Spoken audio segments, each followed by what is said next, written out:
우리가 앞에서 읽었던 계시록 2장과 3장의 내용은 소아시아에 있었던 7교회에 대한 묘사들이 계속 있었습니다.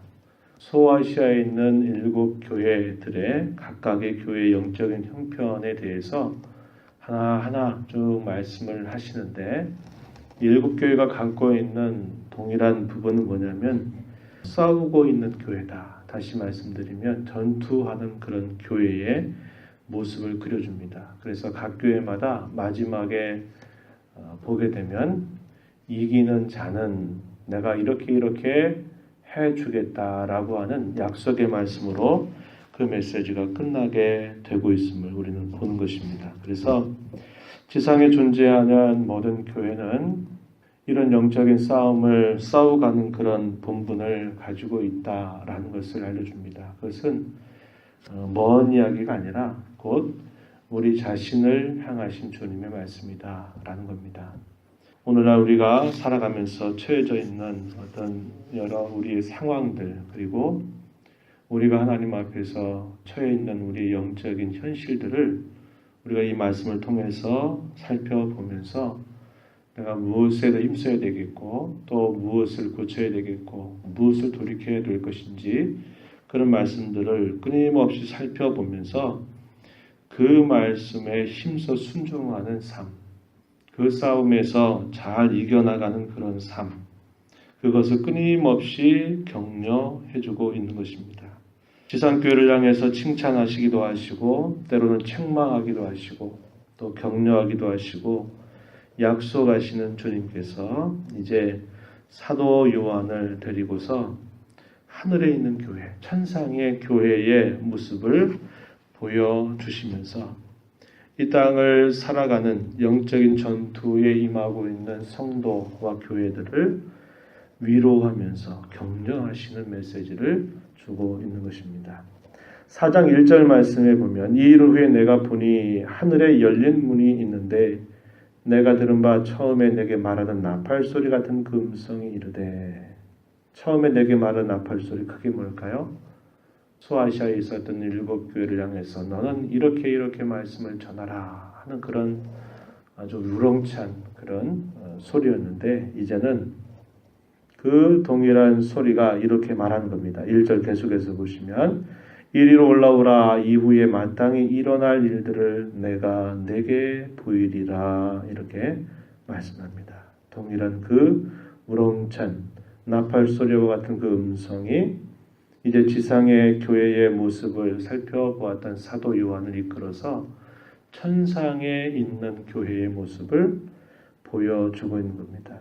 누차 말씀드린 것처럼 그 당시에 실제로 소아시아의 7교회만이 아니라 주님께서 친히 이 땅에 처음 오신 때로부터 주님이 다시 오실 때까지 세워지는 모든 교회를 향하신 주님의 말씀으로 우리가 계시록 2장과 3장에 있는 말씀을 읽는다 그랬습니다. 그래서 여전히 오늘을 살아가고 있는 저와 여러분이 어디를 바라보고 오늘 현실을 살아가야 될까 할 때 하늘의 보호자를 바라보면서 오늘의 삶을 우리가 힘써 살아가야 될 것을 친히 위로하고 격려하시는 것입니다. 우리의 삶은 분명한 목적지를 향해서 바라보며 살아가고 있는 삶인데, 그것은 주님께서 계신 그곳을 언제나 바라보며 살아가는 그런 삶임을 우리에게 잘 가르쳐 주고 있는 것입니다. 그 보호자의 중심으로부터 어떻게 이 세상의 역사, 또 우리의 삶이 펼쳐지고 있는가 하는 것들을 이 계시록 4장과 5장은 우리에게 보여주고 있습니다. 여기 보시면은 가장 중심에 한 보호자가 있다라고 알려줍니다. 2절에 보니까 내가 곧 성령에 감동되었더니 보라, 하늘의 보좌를 베풀었고 그 보좌 위에 앉으신 이가 계신다 그랬습니다. 지금 사도 요한을 불러서 보여주시는 것이 하늘에 있는 천상교회의 모습을 보여주는데, 그 중심에 하나의 보좌가 있는데 그 보좌 위에 앉으신 분이 계시다는 겁니다. 내용적으로 보면 성부 하나님을 나타내고 있는 표현입니다. 그 보좌가 이렇게 올라가 있겠죠. 보좌가 이렇게 높이 들려 있는데 그 보좌가 들려 있는 그 모양새를 보면요. 3절에 벽옥과 홍보석 같고 무지개가 있어 보좌에 둘렸는데 그 모양이 녹보석 같다. 그 보좌를 둘러싸서 가장 가까이에는 이 구조를 보게 되면 네 생물이 그 보좌의 가장 가까이에 서 있습니다. 보좌가 이렇게 높이 들려 있는데 그 네 구퉁이에 네 생물들이 있으면서 거기서 존재하고 있는 모습이 보여지고요. 그리고 그 다음에 쭉 펼쳐지고 있는 것은 24개의 또 보좌가 있는데 여기에 24명의 장로들, 24장로들이 거기에 앉아 있는 모습이 그려지고 있습니다. 4절에 나타나고 있는 표현은 바로 보좌 바로 곁에 24장로들이 앉아 있는 것, 그것을 말하는 게 아니고 네 생물 그 다음에 있는 그런 24개의 보좌들을 말해주고 있습니다. 그들의 모습에 대해서는 24장로들이 흰 옷을 입고 머리에 금관을 쓰고 앉아 있다고 보여줍니다. 4절에. 그리고 그 보좌에서는 특별한 현상들이 동반되고 있는데 5절에 보니까 번개와 음성과 우레소리가 나 있고 보좌 앞에 7 등불이 있는데 이것이 하나님의 7영이다. 계시록 1장에서 보니까 이 7영은 성령 하나님을 상징하고 있는 그런 표현이 되고 있습니다. 6절에 보면 보좌 앞에 수정과 같은 유리바다가 있고 보좌 가운데와 보좌 주위에 네 생물이 있는데 앞뒤에 눈들이 가득하다. 그래서 그 생물에 대한 묘사가 사자와 같고 7절에 송아지 같고 사람 같고 독수리 같은 모양새를 취하고 있습니다. 그런데 이 네 생물은 6개의 날개를 가지고 있고 그 안과 주위에는 눈들이 가득하다. 이렇게 묘사되어 있습니다. 그래서 이 네 생물은 동서남북 사방에 모든 곳을 향하고 있는 그런 모습으로 그려집니다. 아주 높은 지위에 있는 하나님의 뜻을 수종 들고 있는 높은 지위에 있는 천사들, 이런 천사들을 이 네 생물에 비유하고 있고 여러 짐승들을 표현하는 것은 그 천사들이 감당하고 있는 여러 역할과 일들을 이렇게 상징을 통해서 묘사하고 있습니다. 이것은 구약의 뿌리를 두고서 소개가 되고 있는 그런 상징의 내용이에요. 이러한 부분들을 여러분 보실 때 실제로 하늘에 그렇게 돼 있구나, 문자적으로 그렇게 돼 있구나 여러분 오해하시면 안 됩니다. 환상을 통해서 그것을 보여주는 것입니다. 이것이 보여주는 것은 뭐냐면 우리가 이 땅에서 살다 보면 하늘이 없는 것처럼 보이죠. 하나님의 면전이라고 하는 것, 하나님의 보좌라고 하는 게 잘 그려지지가 않아요. 왜냐하면 매일 땅의 현실만 바라보고 살기 때문에 그러합니다.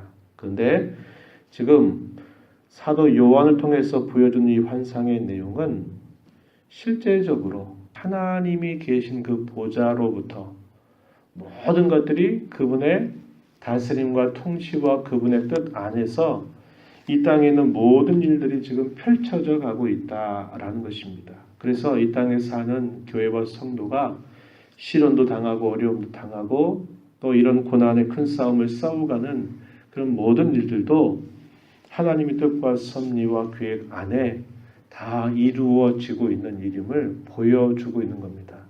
당시에 사도 요한을 포함해서 당시에 모든 교회가 로마의 극심한 박해를 아주 여러 해 동안 박해를 받으면서 수많은 예수 믿는 사람들이 신앙 때문에 죽임을 당했던 그런 고통스러운 시간들을 보내고 있었던 때에 당시에 고통 가운데 있는 고난 가운데 있는 주의 교회와 성도들을 바르게 바라보고 위로하게 하시려고 이 말씀을 주고 있다는 것입니다.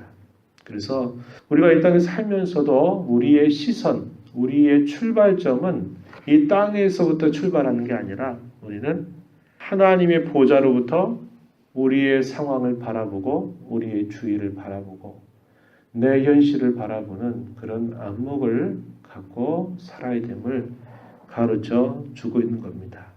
뭐가 그렇게 해줄까요? 믿음이 우리에게 그렇게 해준다 하는 겁니다.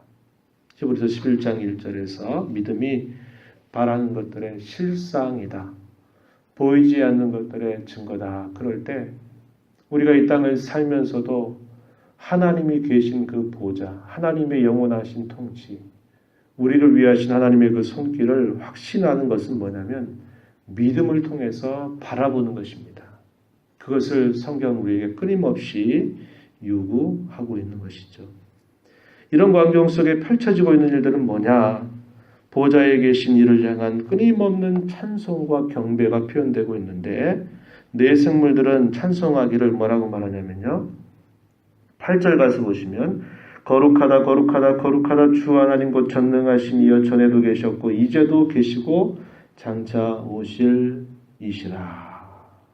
거룩하다라는 표현을 3번 이렇게 하면서 하나님을 향해서 표현하기를 전에도 계셨고 이제도 계시고 장차 오실리다. 이 말은 과거와 현재와 미래의 이 모든 일들을 하나님께서 주관하시고 그분이 하신 그 말씀을 반드시 실현하시는 성취하시는 그런 하나님을 향해서 거룩하다 거룩하다 거룩하다 이렇게 찬송하는 모습이 표현되고 있고요.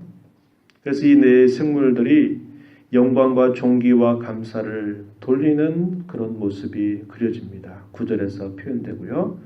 그것에 이어서 24장로들 신약과 구약에 존재하는 모든 하나님의 백성들 혹은 교회 전체를 표현하는 말로 이해하는데요.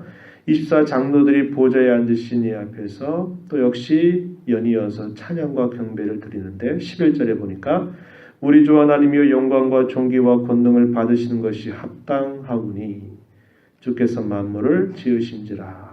만물이 주의 뜻대로 있었고 또 지으심을 받았나이다. 그들의 행위가 어떤 행위였나요? 자신들이 쓰고 있는 금으로 된 관을 보좌 앞에 드린다. 이렇게 말하는 것은 면류관을 보좌에 계신 분에게 드린다는 겁니다. 자신이 누리고 있는 모든 영광과 그 영예를, 그 기쁨을 보좌에 계신 분께서 자신들에게 주신 것인 줄 알고 그분께 돌리는 행위입니다. 이걸 소위 영광을 돌린다 이렇게 표현하는 것입니다. 그러면서 높이 찬송하기를 영광과 존귀와 권능 받으시는 것이 합당하신데 왜냐?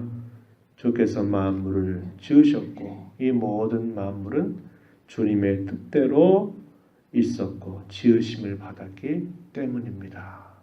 하나님의 위대한 창조를 노래하는 그런 광경이 펼쳐지고 있는 것입니다. 이런 보좌를 바라보면서 고통과 시련과 아픔의 때를 지나더라도 넉넉히 이것을 이겨내고 견뎌낼 것을 격려하시는 그런 말씀을 보여주고 있는 겁니다. 저와 여러분이 이 땅에 살면서 천상교회의 그런 모습을 되뇌이시기 바랍니다. 그래서 우리가 지금 살고 있는 이런 현실 속에서 영적인 싸움을 수행할 때 그것을 바라보면서 지금을 살아가는 그런 자세를 배워야 되죠. 우리에게 주어질 영광스러운 미래를 소망하면서 오늘을 믿음으로 살아가는 자세, 이것이 저와 여러분을 향한 하나님의 뜻임을 기억하고 승리와 영광스러움에 가득 차 있는 교회의 모습을 바라보면서 오늘을 영적인 싸움을 잘 싸워가는 저와 여러분이 되기를 진심으로 바랍니다. 하나님 아버지 감사합니다. 이 새벽 시간에도 저희들을 주께로 인도하셔서 오늘도 찬송하며 말씀을 함께 읽고 나눔으로 또 이 하루를 주 앞에서 살게 해주셔서 감사합니다. 이 땅에 저희들을 불러서 이 땅에 주의 영광스러운 몸의 지체로 저희들을 부르셔서 이 땅에서 살지만 이 땅에 속하지 않은 자로 영원한 하나님의 보좌를 바라보며 살아가는 존귀한 자가 되게 하시고 그 교회에 속하여서 세세토록 영광을 누리며 찬양과 경배를 드리게 될 그런 모습들을 저희들에게 약속하신 하나님, 그 때를 바라보면서 오늘은 믿음으로 싸워가는, 믿음으로 살아가는 저희들이 되게 하시고 영적인 싸움을 잘 싸워가게 하셔서 우리 안에 있는 죄성들을 버리게 하시고 우리 가운데 몰려오는 많은 사탄의 유혹과 모든 대적들, 그것들을 능히 이겨나가는 저희들의 삶이 되도록 인도하여 주시옵소서. 허락하신 하루 동안도 주의 말씀을 들은 자로 힘써 살아가도록 도우시기를 원하옵고, 이 시간도 주의 보호자 앞에 나와 간구하는 모든 심령들을 용납하셔서 하나님의 풍성한 은혜를 경험하고 주와 동행하는 삶을 살게 하여 주시옵소서. 귀하신 예수님 이름으로 기도하옵나이다. 아멘.